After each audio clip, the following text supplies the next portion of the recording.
Sama-sama kita mulakan dengan nama Allah. Mudah-mudahan Allah merahmati dan memberkati kita semua, insya-Allah. A'udzubillahi minasyaitonirrajim.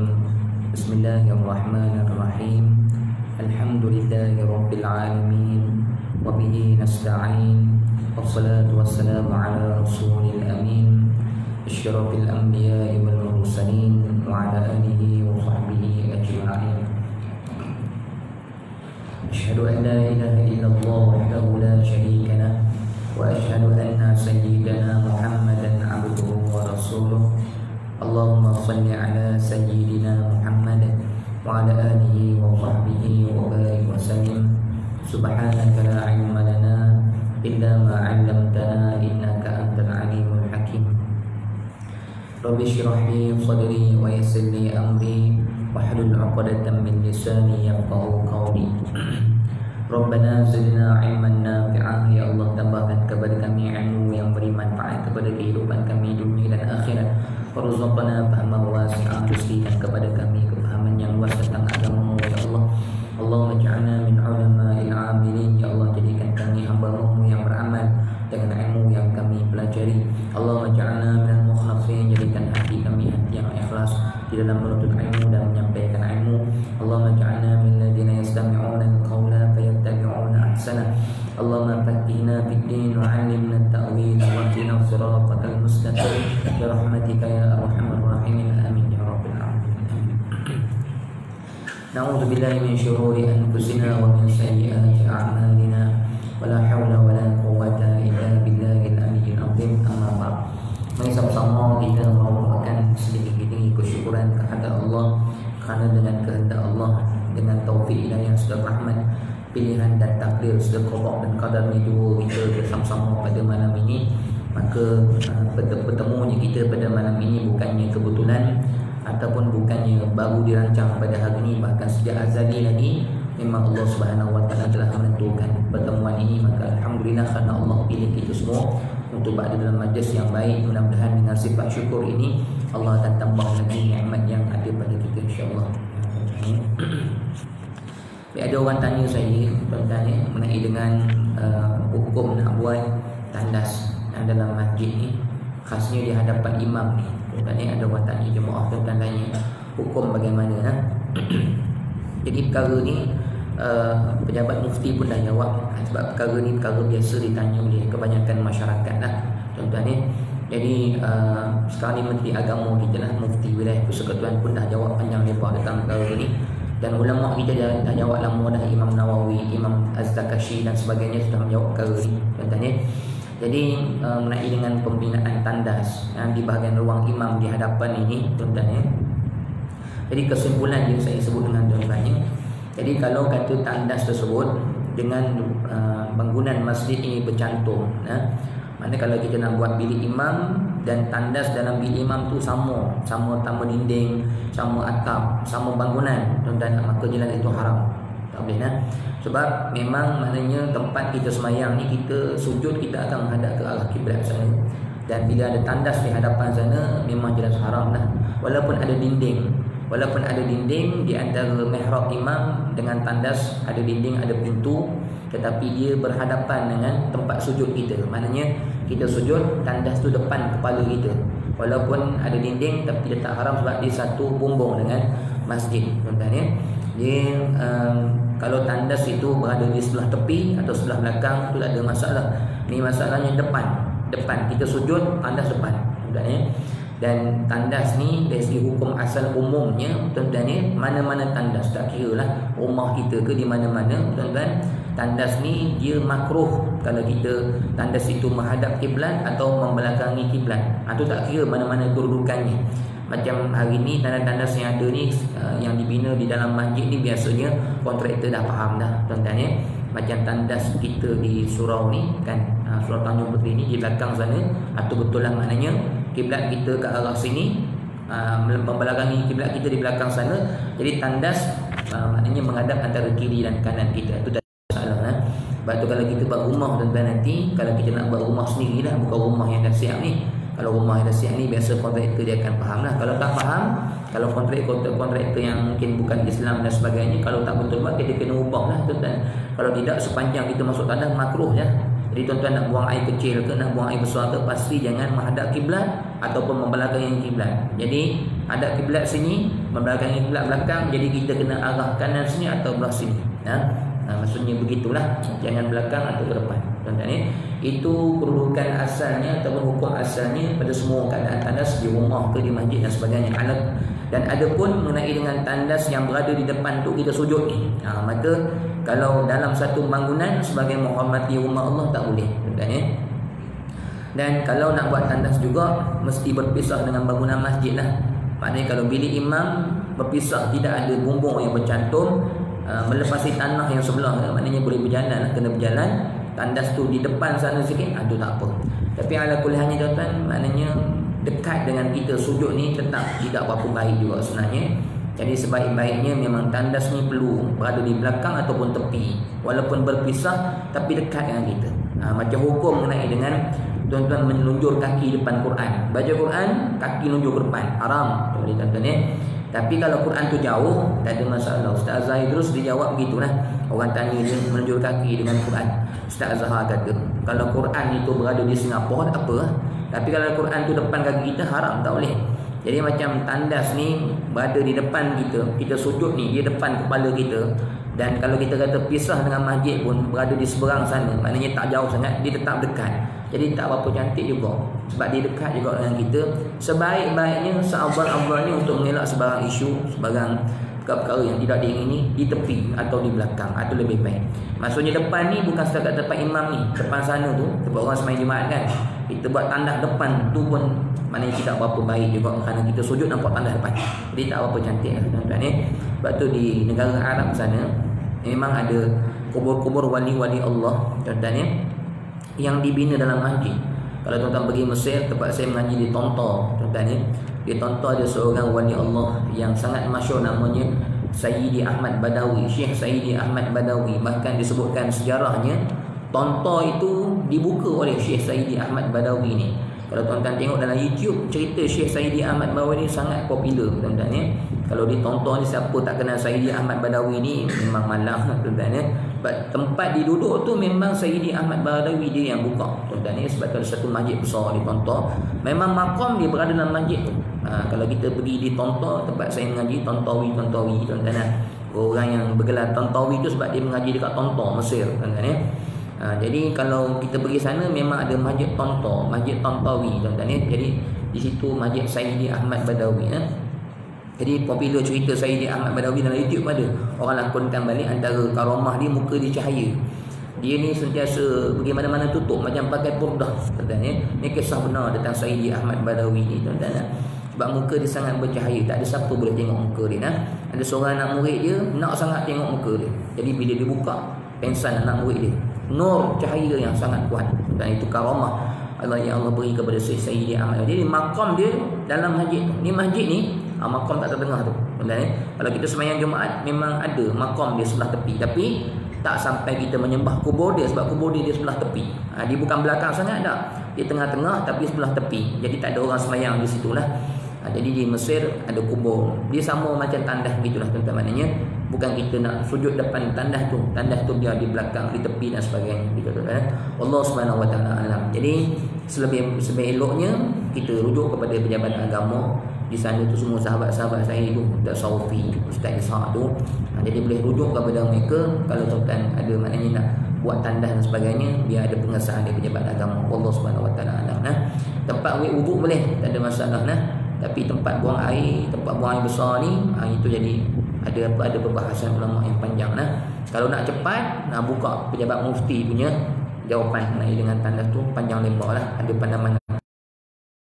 Memang pejabat mufti pun dah bawah ni kesimpulannya seperti mana yang saya terangkan tuan-tuan. Allah Subhanahu wa taala.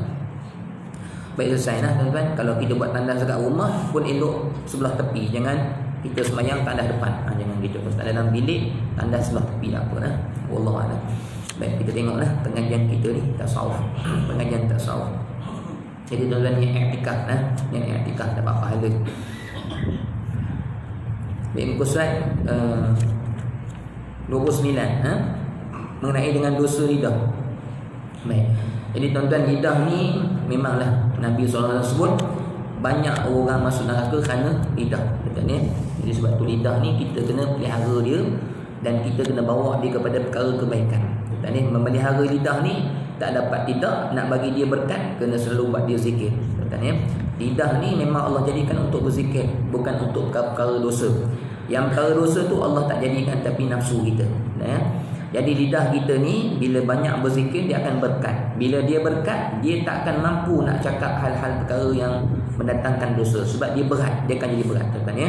Jadi sebab tu nak berkatkan lidah, kena jadikan lidah itu sebagai jalan untuk Allah kasih ataupun nak dekat diri kepada Allah. Jadi insya-Allah lidah orang yang berkat dengan zikir Quran, dia tak akan mampu nak bercakap mengenai yang mengumpat ke, nak buka aib orang, dia tak akan terkeluar. Kalau dia nak terkeluar pun lidah dia rasa berat sangat-sangat. Jadi kalau kita tengok ada orang lancar je mulutnya, mengata orang, menghina orang dan sebagainya, tuan-tuan, itu maksudnya lidah dia tak berkat tu. Lidah dia kurang berzikir kepada Allah, sehingga Allah permudahkan lidah tersebut melakukan maksiat. Macam umur kita, tuan-tuan. Umur kita kalau berkat, Allah panjangkan umur kita ni, bukan panjangkan masa umur tu, tapi Allah sibukkan umur kita tu. Allah panjangkan usia kita dengan kebaikan yang banyak. Walaupun 40 tahun dan sebagainya, tetapi kebaikan yang banyak. Tapi kalau umur tak berkat, tuan-tuan, Allah permudahkan dengan jalan maksiat. Dia mudah nak buat, Allah tak tahan dia, Allah mudahkan jalan-jalannya, tuan-tuan ya. Tapi kalau orang-orang yang Allah berkat ni, maknanya Allah permudahkan dengan kebaikan dan Allah beratkan diri dia untuk melakukan maksiat. Jadi lidah yang Allah berkat ni begitulah, tuan-tuan ya. Kalau tanya saya, Ustaz, gimana saya nak jaga lidah saya? Nak jaga lidah ni bukan jaga lidah ni tutup mulut. Nak jaga lidah ni isi lidah tu dengan zikir. Itu cara nak jaga dia, tuan-tuan gitu. Bila lidah tu ada keberkatan zikir, dia tidak akan melakukan perkara yang tak baik. Jadi orang rumah kita ke, tuan-tuan tak suka mengepek, cakap benda-benda yang apa kadang-kadang bahaya akidah dan sebagainya, suruh dia zikir banyak-banyak. Kalau lidah tu tak baik, suka kata anak jahat lah, bodoh contoh, tuan-tuan suruh dia zikir banyak-banyak, nanti insya-Allah akan hilanglah perkara tersebut, tuan-tuan ya. Dia zikir ni maknanya dia akan memergikan perkara yang buruk, dan kalau tak ada zikir nak basuh dengan apa? Jadi zikir itulah dia akan menjauhkan, dia akan menolak, tuan-tuan ya. Jadi kena zikir banyak-banyak. Kalau lidah orang tu dia biasa sebelum ni dia cakap benda yang bukan-bukan, insya-Allah berkat zikir dia tak nak cakap dah. Dia akan seberat, sebab zikir tadi telah menyucikan lidah dia, tuan-tuan ya. Kita dah kotor, kena basuh, tuan-tuan. Kalau tak basuh nak hilang je, kotor. Jadi kena zikir baru hilang kotor. Gitulah kata Nabi SAW. Setiap sesuatu ada pencuci, Nabi kata maka pencuci kepada hati adalah zikrullah, gitu. Jadi antara dosa lidah ni yang boleh berlaku ni, sebelum ni kita sebut tentang janji dan sebagainya, munafik. Hari ni ialah seperti mana berbantah-bantah, tuan-tuan. Mana suka berdebat-debat. Ni kadang-kadang berlaku, tuan-tuan. Suka berbantah-bantah. Jadi tuan-tuan, nanti dia akan terang kepada kita. Dalam ni tak ada, jauh lagi. Saya sebut sikit dengan tuan-tuan kelebihan-kelebihan orang-orang yang menahan diri daripada berbantah-bantah. Maksudnya suka berdebat-debat ni. Biasa dalam mesyuarat ke, ataupun antara kita dengan bini kita lah, tuan-tuan, kadang-kadang kita suka orang kata bertikam lidah. Jadi berbantah-bantah ni tak baik dalam Islam, tuan-tuan ya. Bahkan dalam ni tak ada, nanti tuan-tuan tulis. Saya nak sebut mengenai hadis Nabi. Bahkan Nabi SAW menyatakan, barang siapa yang menahan diri dia daripada berbantah-bantah dalam keadaan dia benar, tuan-tuan, kita mampu nak berhujah, kita ada hujah yang baik, dan kita yakin kita akan menang, kita benar, tuan-tuan, tapi kita tahan diri supaya tidak berlaku pergaduhan. Dia berbantah-bantah ni berdebatlah, tuan-tuan ya. Tengok keadaan. Kalau orang yang kita berbantah-bantah ni jenis rendah diri, boleh nak terima nasihat kita, memang dia sendiri cari kebenaran, tuan-tuan, berhujahlah, tak ada masalah. Dia terima kasih lah Allah, saya tak tahu selama ke hari ni saya ingat betul dah pandangan saya ni. Dia kata begitu, tak apalah, saya pun maknanya nak baiki diri saya, betul lah awak sebut tu tak apa. Tapi kalau kita kata gitu, dia balas balik, alah kau bukan baik sangat, kau dulu aku kenal lah kau. Tuan-tuan, sampai peribadi kita dia angkat-angkatnya, sampai dia nak menjatuhkan kita sebab dia kalah dah, tak ada hujah dah. Orang sombong begini, kita tahu dah dia jenis tak boleh nak bagi nasihat. Tuan-tuan, sabar. Kata Nabi SAW, sabar diri daripada berbantah-bantah, walaupun dalam keadaan kita tahu kita akan menang. tahan sabar begitu, Nabi kata akan dibina mahligai dalam syurga. Satu rumah dibina dalam syurga. Ni hadis sahih tuan-tuan ya. Dia ada dalam kitab ni juga tapi jauh lagi tuan-tuan. Jauh lagi bila masuk bab berkata-kata nanti ada. Dalam pusat 100 lebih tu. Kita baru 28 tuan-tuan, tak sampai lagi nah. Jauh ada kat depan sana ha. Saya pun tak sempat nak tanda tu. Dia punya muka surat tu, kita dah tengoklah kalau nak cari nah. Jadi itu antara faedahnya. Dan Nabi SAW mengatakan juga, dalam keadaan kamu salah, tuan-tuan salah dan kita sabar. Kita tahu kita salah, ngaku je lah kan. Yelah saya salah. Jangan kita salah nak menang, kita dah tak ada hujah, kita nak menang juga sebut peribadi dia, kau bukan baik sangat, tegur aku. Contoh gitu nak berbantah juga dan sebagainya. Dalam keadaan kita salah, kita tahu kita salah, mengaku, sabar. Nabi kata dibina mahligai di sekeliling syurga. Mana menang, kalau kita tahu kita benar pun, kita sabar dapat pahala besar. Dalam keadaan kita salah, kita merendah diri pun dapat pahala besar. Kadang-kadang kita dengan rumah kita pun orang rumah kita lah, perempuan ataupun anak kita tegur kita, ayah kenapa ayah merokok, contoh tuan-tuan. Ya kenapa ayah tengok TV ustaz kan, contoh tuan-tuan. Kita nak menang, kau siapa, kau diam sudah lah, contoh gitu tuan-tuan. Bini kita tegur, kita marah, mengamuk dan sebagainya, kita salah tapi kita berbantah-bantah, bini kita pun jawab, kita jawab. Jadi maknanya kalau dalam keadaan begitu, kita tak dapat pahala, bahkan dapat murka daripada Allah sebab sombong dengan teguran yang datang daripada Allah. Jadi kadang-kadang orang rumah kita tak mampu nak tunduk, ego suami dan sebagainya kan. Jadi bila kita faham nilai pahala orang yang menahan diri daripada berbantah-bantah ni, pahalanya besar. Maknanya bila salah, mengakulah salah, terimalah teguran orang dan sebagainya, dapat pahala syurga, mahligai di sekeliling syurga katanya. Itu kelebihan dia. Dan berkata-kata pada barang yang tiada memberi faedah. Daripada kesalahan mulut ni, berbantah-bantah dan berkata-kata pada barang yang tiada memberi faedah. Tuan-tuan, orang yang nak dekat kepada Allah ni, dia kena ada rukun, 4 rukun. Saya dah sebut dengan tuan-tuan sebelum ni, cuma takut tuan-tuan lupa nah. Dalam rukun nak pergi kepada Allah, tuan-tuan ni, dalam semayang kita ada 13 rukun, tuan-tuan nah. Jadi kalau salah satu rukun ni tidak ada, maka tak sah semayang kita. Begitu juga dengan kita nak berjalan, nak jadi kekasih Allah, ulama tasawuf sebut kena ada 4 rukun ni. Salah satu tak ada, dia bukan wali Allah. Tuan-tuan nak kenal wali Allah, tengok rukun wali ada ke tidak. Dia belum jadi wali tuan-tuan, tapi nak berjalan kepada Allah, rukun ni kan ada. Makna kata kalau orang yang dikata dia nak dekat diri kepada Allah, 4 rukun ni tak ada, perjalanan dia nak mencapai kedekatan kepada Allah tu akan gagal sebab 4 rukun tak cukup. Apa dia tuan-tuan?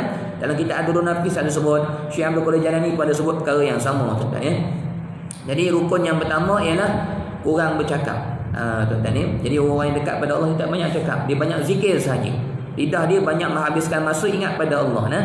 Jadi yang kita baca pada hari ini ni maksudnya tidak bercakap pada barang yang tiada memberi faedah. Maknanya lidah ni jangan biarkan dilalai cakap hal dunia, hal-hal perkara yang tak ada faedah, tuan-tuan ya. Jadi nak jadi wali Allah kena kurang bercakap. Jangan bercakap menaikkan perkara yang baik sahaja. Sebab tu Nabi kata apa? Man kana yu'minu billahi wal yawmil akhir falyakul khairan aw liyasmut. Kalau kamu ni benar-benar yakin dengan kebangkitan hari kiamat, kamu beriman kepada Allah yang akan hisab kamu sekecil-kecil zarah, apa yang kamu cakap semua akan dihisab di hadapan Allah. Nabi kata kalau kamu yakin dengan hari kiamat, beriman kepada Allah di hari mizan, di hari pertimbangan, kata Nabi, naklah kamu kalau nak bercakap hanya perkara yang baik, falyakul khairan, cakap yang baik, aw liyasmut, kalau tak ada diam. Tuan-tuan. Jadi tak adalah orang kata nak apa orang kata cakap-cakap perkara yang tidak ada kebaikan dunia akhirat, tak ada nah. Jadi tuan-tuan, kenapa kita tak nak cakap banyak-banyak ni tuan-tuan ni? Kita cakap banyak-banyak ni tuan-tuan, lagi banyak cakap lagi lama berdiri di hadapan Allah. Itu yang kita tak nak tu. Dan kita tak nak malu di hadapan Allah. Allah muhasabah percakapan yang keluar ni sia-sia semua. Allah tengok, Allah tunjuk, Allah maknanya Allah nampakkan perkara tu dan kita akan menyaksikan perkara tu di hadapan Allah. Ya betul aku ya Allah, ya betul aku ya Allah. Tapi semuanya tak ada apa-apa, kosong. Jadi apa? Jadi debu yang berterbangan, tak ada faedah. Malu kita di hadapan Allah menggunakan nikmat lidah yang Allah bagi ini, tapi tak ada perkara yang mendatangkan pahala di sisi Allah Subhanahu Wa Taala. Jadi pertamanya tak naklah kita ni lama berdiri di hadapan Allah Subhanahu Wa Taala esok tuan ya.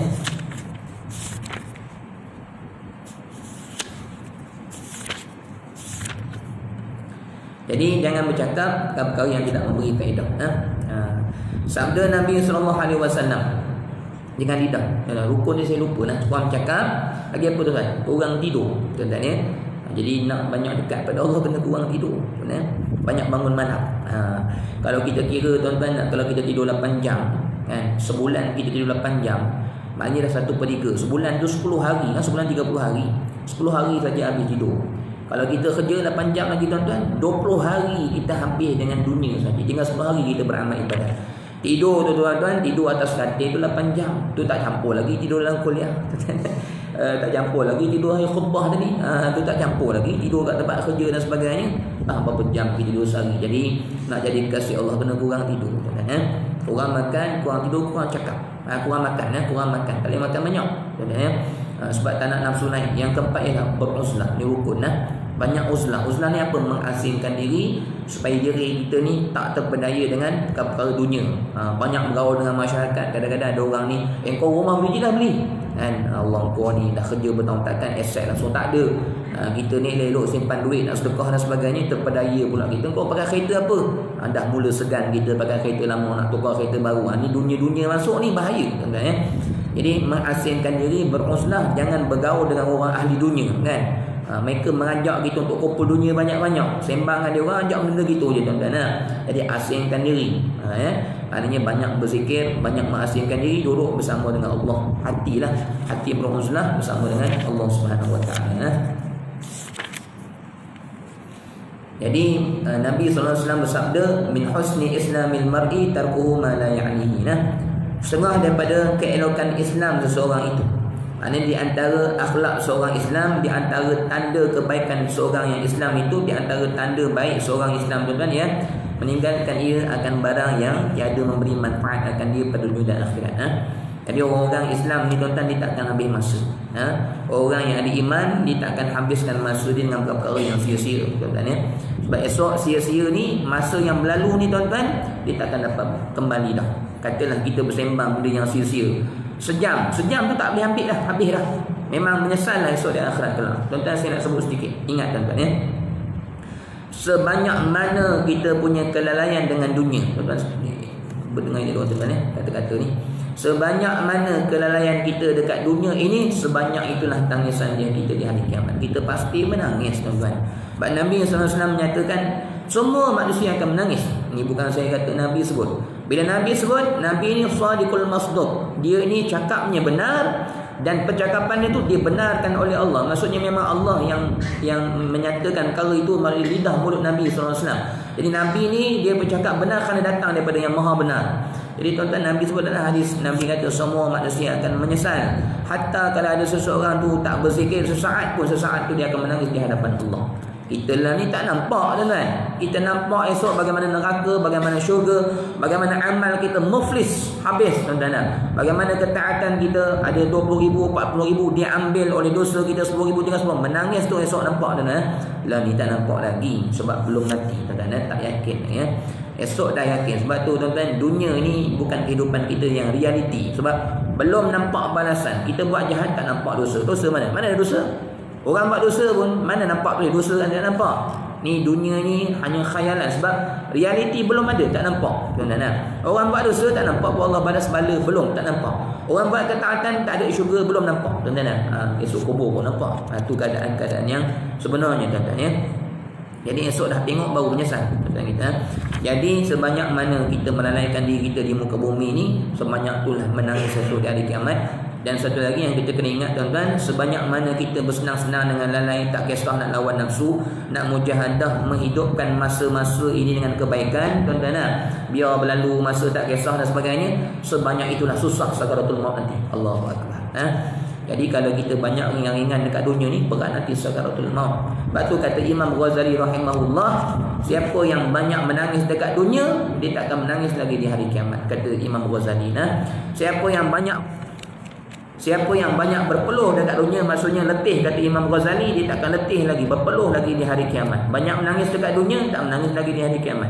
Banyak penat dekat dunia, takkan lagi susah di hari kiamat. Tapi sebaliknya gitu. Siapa banyak ketawa kokang-kokangnya dekat dunia, banyak ketawa, menangis banyak di hari kiamat. Siapa yang banyak tidak berpeluh dekat dunia, senang-senang saja, esok dia akan berpeluh di hari kiamat. Jadi ganjarannya begitu tuan-tuan ya. Jadi dunia ni tempat kita berkorban. tempat kita memfokuskan hati kita untuk Allah, tuan-tuan. Sebab tu tuan-tuan, susah payah kita, penat lelah kita beramal ibadat, menumpukan perhatian kepada Allah, lawan nafsu hanyalah sedikit dekat dunia ni. Nak banding dengan balasan neraka tu, Allah sanggup kita ni mengorbankan susah payah yang sedikit, yang tak banyak ni, untuk kita mengambil susah payah yang lebih jauh di akhirat kelak. Tinggal semayang 5 minit 10 minit saja, tuan-tuan, tapi balasannya beribu-ribu tahun. Nerakanya bukan macam api dekat dunia. Jadi tak apa, susah dekat dunia ni sedikit saja, tapi ganjarannya subhanallah 700 kali ganda, bahkan berlebih-lebihan lagi. Jadi banyakkan beramal di muka bumi, jangan banyak buang masa, jangan banyak buat perkara yang lalai, tuan-tuan ya. Sebab tu nak jadi kekasih Allah juga, kata Syekh Abdullah, ialah kena bertaubat daripada sekian dosa yang besar, bertaubat daripada sekian dosa yang kecil, dan bertaubat daripada segala kelalaian, tuan-tuan ya. Wali-wali Allah mana ada lalai? Tuan-tuan, ada orang tanya saya, Ustaz, Syekh Abdullah tak dengar lagu dah ke? Ada anak murid saya tanya kan, mungkin dia biasa dengar lagu, dia nak tanya takut Syekh dengar lagu juga. Saya katakan dia, Allah, wali-wali ni teringin pun tak ada lah, saya kata. Kita ni teringin banyak, tapi kita mujahadah lawan, saya kata kan. Wali-wali Allah ni hidup dia nak Tuhan je, sebab dia punya nafsu nak dunia ni habis, tamat dah ya. Syekh Kabur selagi mana tak tamat, keinginan tu ada. Wali-wali Allah ni keinginan sampai akar umbi habis, Allah cabut. Syekh Kabur gitu nah. Mari tajalli tu cabut lah. Sebab tu kita perlukan tajalli Tuhan tu, tuan-tuan. Jadi wali-wali Allah ni jangan tanyalah nak dunia, nak tu tak nak dah. Nak tu tak nak dah, tuan-tuan. Kita teringin banyak ni. Tengok air raya nanti orang beli baju 10 helai, kita pun nak 10 helai juga, tuan-tuan. Orang tukar kereta baru, kita nak kereta baru juga. Orang tukar langsir dan sebagainya kan. Dunia tak salah, tapi jangan berlebih-lebihan. Dan dunia ni ambil jambatan kepada akhirat boleh. Hari raya nanti pasang nasi baru, tuan-tuan, buat rumah jadi lawa-lawa, pasang lampu dan sebagainya kan. Kalau niat kita, Allah itu maha cantik dan dia suka kepada yang cantik-cantik, tak ada masalah, tuan-tuan. Jangan rumah baru, rumah cantik nak banding dengan jiran sebelah. Jangan, haram gitu nah. Sebab kita niat dunia untuk berbanding-banding dengan makhluk tak boleh. Ataupun buat rumah cantik-cantik nak riak tunjuk pada orang, rumah aku cantik, nak tunjuk pada orang, haram, tak boleh. Kita buat kerana Allah tengok tuan-tuan. Macam kita hari ni lelaki smart, tuan-tuan, dengan potong janggut cantik-cantik, dengan rambut bersikat dan sebagainya, bukan untuk manusia tengok. Bahkan kalau kita niat kecantikan kita nak bagi manusia puji, dia riak, tak boleh, tuan-tuan ya. Kita nak Allah tengok kita sebagai hamba dia, biar dalam pandangan dia, dia suka tengok hamba-hamba dia yang kemah, yang cantik. Sebab innallaha jamil wallahu yuhibbul jamal ya. Allah Subhanahu wa taala maha indah, maha cantik. Dia tu maha cantik dan dia suka kepada yang indah-indah. Jadi kita pakai kemah-kemah bukan kerana manusia nak puji kita, bukan kerana kita nak jumpa dengan orang, tapi kita nak pandangan Allah itu sentiasa cantik bagi pandangan Allah melihat kita, tuan-tuan. Kan 24 jam Allah melihat kita, tuan-tuan. Jadi kita menjaga pandangan Allah gitu.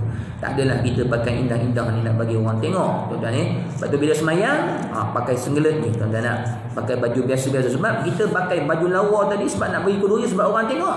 Kita bukan sebab kerana Allah. Tapi kalau kerana Allah, di mana-mana kita indah cantik dalam semayang pun katakan indah cantik, sebab kita sentiasa tahu Allah melihat kita 24 jam gitu, tuan-tuan ya. Jadi nak dunia tak ada masalah, tapi kerana Allah, jangan kerana makhluk dan sebagainya.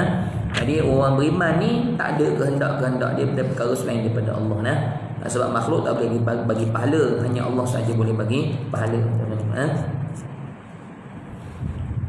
Habislah, tuan-tuan ni. Ni pendek saja. Nanti depan lagi bab banyak berkata-kata dalam bab sifat mahmudah, nanti diperincikan satu persatu. Ni pendek sangat disebut Habislah, tuan-tuan. Jadi berbantah-bantah dan meninggalkan perkara yang tidak memberi faedah. Tidak lama esok ini hisab di hadapan Allah Jadi tuan-tuan, kita nak jadi kekasih Allah ni, nak berjalan sampai kita ada wusul ila Allah ni, memang kita kena tinggalkan perkara yang lawa-lawa ni. Sebab itu kehendak nafsu juga, tuan-tuan ya. Dia maksiat ni pun nafsu, lalai ni pun nafsu juga sebenarnya. Dia yang betul-betul tidak nafsu apa? Ketaatan, ibadat. Maknanya kehidupan kita ni seluruhnya adalah ibadah kepada Allah, baru tidak ada nafsu Jadi wali-wali Allah ni sampai makam itulah. Syekh Abdullah Kabur begitulah. Maksudnya, dan bila nafsu kita mati dah, tak ada dah kehendak-kehendak kepada perkara yang maksiat yang lalai, dah mati dah, ketika itu kita tak payah susah dah Syekh Kabur. Sebab masa tu kita mudah dah. Syekh kata macam air mengalir je, bangun tidur tu ingat Allah dah Syekh Kabur Syekh ada sebut dalam kuliah minggu lepas. Siapa yang dengar kuliah Syekh, Syekh kata bangun tidur, buka mata, pak je, Allah, Allah. Oi, cantik tuan-tuan. Syekh apa gitu? Maksudnya orang yang hati dah hidup ni, dia celik mata je, ngalir terus zikir Allah. Kita bangun tidur, nak buat apa, ambil handphone, tak lagi. Tu kita tuan-tuan, hati tak hidup. Jadi kita nak jadi kekasih Allah. Tengok orang yang sudah menjadi kekasih Allah bagaimana Allah buat ni. Kita bangun tidur, otak kita berjalan macam-macam. Aku nak buat apa, nak pergi kencing, macam-macam. Makanan sarapan. Dia orang yang ingat pada Allah, yang hati mati dah, tak ingat dunia dah tuan-tuan. Bangun tu terus mengalir tu hati tuan-tuan. Macam mana kita nak dapat maqam begitu? Kena mujahadah sekarang ni tuan-tuan ya. Didik nafsu kita, jangan buat perkara yang dosa dan lalai tuan-tuan ya. Kata Syekh Allah, wali Allah Taala ni, cuma Syekh kamu lintasan tu kadang-kadang ada juga. Lintasan yang melupakan kepada Allah, tapi sikitlah Syekh kamu ni. Habis tuan-tuan ya. Dan seterusnya, dosa yang datang daripada lidah kita ni seperti mana mengadu-ngadu. Tuan-tuan ya. Dan seperti mana mengadu-ngadu. Dia mengadu-ngadu ni apa? Mengadu domba. Kisah ni ada daripada cerita tentang isteri Abu Lahab. Tuan-tuan ya. Jadi mengadu-ngadu ni banyak orang perempuan. Tuan-tuan ya. Mereka ni suka cerita hal orang. Orang perempuan minta maaf Jadi sifat orang perempuan ni memang Allah sebut dalam Al-Quran. Kalau kita tengok surah Tabbat Yadah tu kan tuan-tuan, disambung oleh Allah tu, wa mra'atuhu hammalatal hatab. Dan isteri Abu Lahab itu tuan-tuan, isteri Abu Lahab itu dia ni membawa kayu api. Maksudnya apa? Dia pergi jumpa orang ni, dia memburuk-buruk orang, dia mengadu domba sehingga bergaduh di antara jiran, sama-sama jiran. Itu perangai isteri Abu Lahab tuan-tuan ya. Jadi tuan-tuan, isteri Abu Lahab ni sama-sama tak baik dengan Abu Lahab jugalah. Dia mengadu tentang kejahatan Nabi, dia memburuk-burukkan Nabi tuan-tuan ya. Cuma hikmah kita tengok ayat ni ya. Ulama bahas kenapa disebut di situ wa mra'atuhu. Perempuan Abu Lahab, imra'ah ni perempuan tuan-tuan ya. Kenapa disebut wa mra'atuhu? Kenapa tak sebut nama isteri dia? Kalau Abu Lahab tu disebut nama dia, Tabbas yada Abi Lahab. Sebut nama Abu Lahab tu, khas nama dia. Dalam tu sebut nama dia. Tapi bila sampai nama isteri dia, tak sebut nama isteri dia, tapi sebut umum, wa mra'atuhu. Dan orang perempuannya. Ulama bahas tuan-tuan, sifat mengadu domba ni bukan hanya ada pada isteri Abu Lahab, bahkan kebanyakan orang perempuan. Ni bukan kita kata, maksudnya Quran kata Jadi sebab tu dia sebut wa mra'atuhu. Maksudnya sifat mengadu ni sampai akhir zaman, orang perempuan suka cerita hal orang. Orang perempuan jaga jadi tuan-tuan didik isteri jangan suka cerita hal orang tuan-tuan Biasalah orang perempuan ni biasanya begitu. Sama je tuan-tuan saya pun ada isteri, sama juga kadang-kadang maksudnya balik pada kerja tu dia suka cerita kawan dia gitu gini, guru besar dia macam-macam tuan-tuan jadi kita tahan telinga, jangan abang tak nak dengar, tak ada kaitan dengan apa. Kalau ada masalah dengan urusan dan sebagainya, selesai dalam pejabat. Kalau kita ni sebagai seorang ustaz ataupun kita ni ada jalan nak tolong selesai masalah dia, boleh. Tapi kalau dia mengadu cerita hal keburukan orang ni, dia pejabat ni yang kawan dia buat gitu, kawan ni bergaduh gini, dia suka cerita tuan-tuan. Benda tu kita menyebabkan kita tahu, kawan awak yang nama gini-gini kan. Kita pun kenal pula dengan keburukan dia. Jadi perasaan kita, sangka baik kita pada orang yang buruk tuan-tuan. Jangan tengok tuan-tuan Dia orang ni kerana dia suka bercerita tuan-tuan Jadi itu cerita hal aib orang bukan mengadu domba tuan-tuan Tapi ala kuliahnya kita aib pun tak boleh tuan-tuan. Kita jangan cerita dengar aib orang, dosa tak boleh tuan-tuan Kecuali orang yang ada autoriti macam hakim, macam ustaz, tak apalah tuan-tuan Jadi didiklah orang rumah kita, orang perempuan ni mulut didik gitu Ada satu hadis Nabi sebut bagaimana seorang perempuan yang maknanya malamnya bertahajud, siangnya puasa, tapi mulutnya suka mengata jiran, masuk neraka Nabi kata Jadi mulut dia bahaya, menyebabkan amal ibadah tertolak dan muflis di akhirat kelak dan masuk neraka. Jadi aib-aib orang disimpan, jangan diceritakan. Tidak masuk ke dalam syurga orang yang mengadu-ngadu. Allahu akbar. La yadkhulul jannah namam. Kenapa tidak masuk syurga orang-orang yang mengadu-ngadu ni tuan-tuan? Sebab maksudnya orang-orang yang mengadu-ngadu ni tuan-tuan, maknanya pahala dia habis semua pergi kepada orang yang bergaduh. Dan satu lagi tuan-tuan, menyebabkan tak masuk syurga orang yang mengadu-ngadu ni sebab dosa dia memutuskan silaturahim.